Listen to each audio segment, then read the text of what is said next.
दहशतगर्दों और उनके हामियों को न दें पनाह, एलजी मनोज सिन्हा का बयान। पुलिस और सिक्योरिटी फोर्सेज हैं दहशतगर्दों से निपटने के अहल।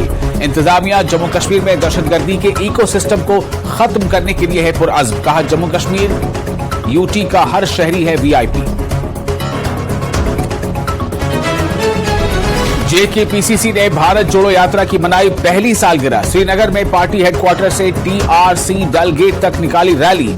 जम्मू में भी रैली का किया गया एहतमाम। पार्टी लीडरों और कारकुनों की बड़ी तादाद ने की शिरकत। राहुल गांधी की भारत जोड़ो यात्रा के विजन को आवाम तक पहुंचाने की कोशिश। जम्मू कश्मीर वक्फ बोर्ड की चेयरपर्सन डॉक्टर दरख्शान दराबी ने मटर अनंतनाग में जन्माष्टमी तकरीबात में की शिरकत। कहा, कश्मीर में अब हालात बदल गए हैं और कश्मीरी पंडित एक दिन जरूर वापस आएंगे।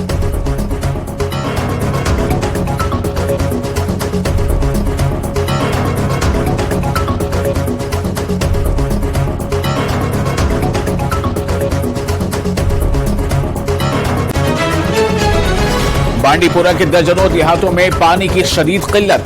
हजारों कनाल अराजी पर धान, सेब के बागात और दूसरी फसलों को शदीद खतरा। किसानों ने कहा कि बारिश न होने से खुश्क साली का है सामना।